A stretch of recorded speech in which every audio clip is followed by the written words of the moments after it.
Welcome to the video version of the 2011 Western Regional Collegiate Cyber Defense Competition. We'll give you an inside look at cyber defense competitions, including perspectives from the red team of security professionals and a blue team of student defenders. We're going to take you behind the scenes of this exciting, rewarding, and growing team competition sport. I'm Ron Fremont. That's Jeff Henbest. Jeff was a student on the 2009 Cal Poly Pomona team that was hired as a team by the Boeing Company to work in cybersecurity. Jeff was the team advisor this year for the Cal Poly Pomona team. Jeff, how and why did you get involved in cybersecurity? Well, the first year that Cal Poly held the WRCCDC, I was invited to participate on the student team. And after participating in one competition, I was hooked on the sport. Competition is really the key phrase here. You guys are in the gym all the time practicing. Yeah, we're setting up networks. We're in there every weekend, almost every day of every week, just getting ready for the competition. Let's scan it one more time.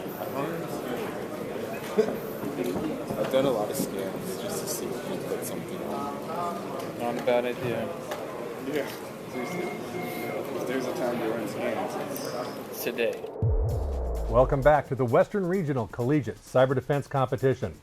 I'm now joined by Mark Crawford. Mark is a new member to the Cal Poly Pomona team this year.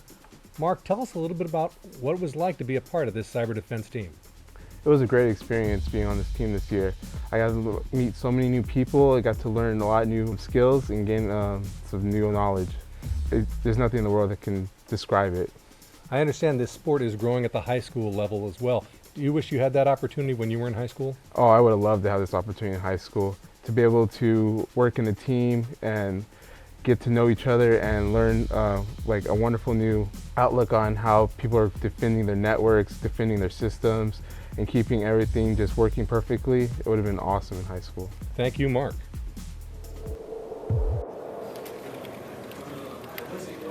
Oh, those jerks. What did they do? Net filters not compiled with the kernel.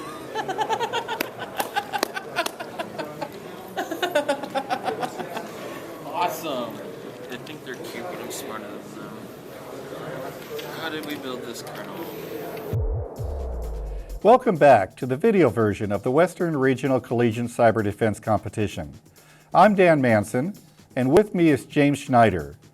James is the creator of the scoring engine and the builder of infrastructure for the competition.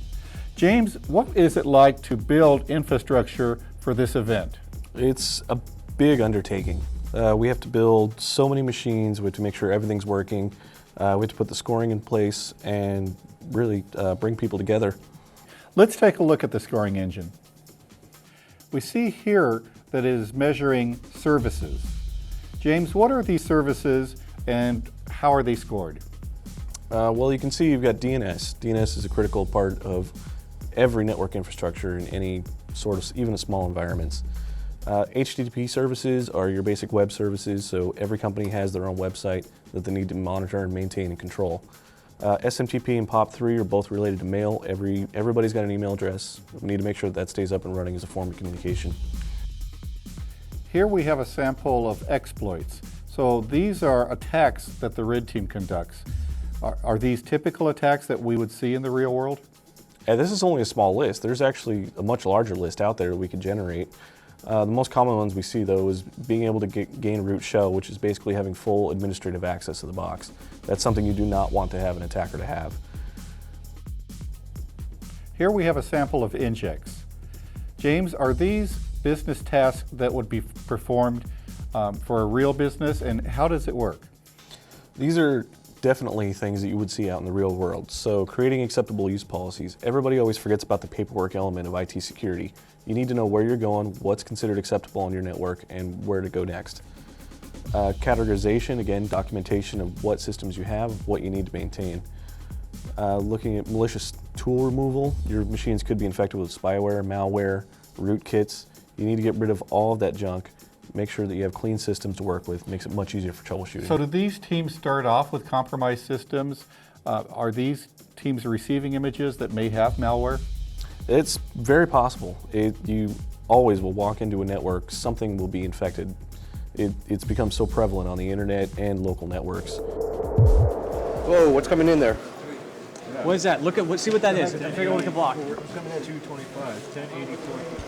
Here. Hold it. There was here. List on that. What is it? Where are they going What segment we're looking for? You know what I'm talking about? The one that does ACL, that shows which ACL is implied? Show access list. Show access list. No, it doesn't show. Fine, do show access. That's Drupal. Who's going to Drupal? Dude, the Drupal is getting smashed. This one, this is the command. This is the command. Bad. This is the command. Okay. One set. Okay, good. You did 10 Now what do you want? No, it's not getting set. James, our current competition is a physical competition. All the teams are in one room. It's what's called a bare metal competition. But in terms of scaling these types of events, we really need to move to a virtualized environment. We're talking about having a national cyber league beginning this fall, where we would have weekly head-to-head competitions, 4-hour competitions between teams over the course of a season. Let's talk a little bit about that. What are the advantages of moving to this virtualized environment? There are a ton of advantages to talk about. Primarily, you don't have to worry about travel, location. You can compete from anywhere, even in the world. We can easily tailor environments that are focused on skill sets. We could look at server hardening, patch management, log file analysis, forensics. The list goes on and on. Adding a user to an ESX box. So you've actually gained access to one of their machines? Yep. How hard was it to do so? How did you gain access? Well, unfortunately, they weren't paying attention to the virtualized infrastructure, so they weren't able to get in there to change the default passwords fast enough, and we were able to brute force a password into it. How did you find a computer with a default password? Via an map scan. It's simple. Can you walk us through that process? On my Linux computer, I just opened up a terminal and ran a ping scan, found the host, then tried to SSH to it, and was able to SSH into the target. What time were you able to do this? About 30 seconds after we started.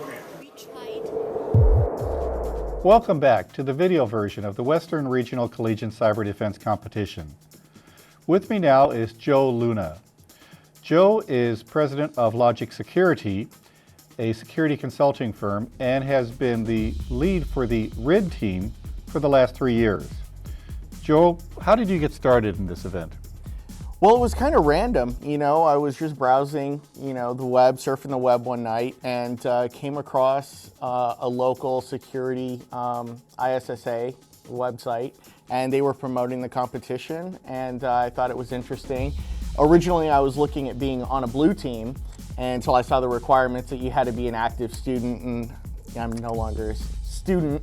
So the next best thing, and actually more up my alley, was the red team.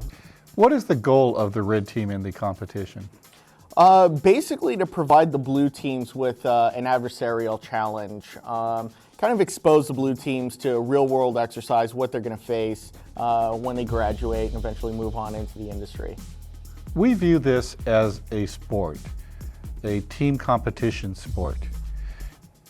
Do you think that this is a sport, and do you think that it can motivate students to get involved in cybersecurity and in STEM in general more than traditional learning? It's interesting because my experience, traditionally security individuals and security practitioners are doing this on their own, their own time. They're not talking to a lot of people about it. I don't know what it is. It's just, we'll just say it's the weird nuance of security. But I think bringing individuals that are security minded and they're interested in this together is definitely a benefit for all. Is this a sport? Absolutely. As it continues to grow and we develop these leagues and these competitions and these events, and we get participants to integrate together and form teams and work together, not only are we preparing them for real-world experience and going into the job place, but it's creating a very interesting sport, yes. Thank you.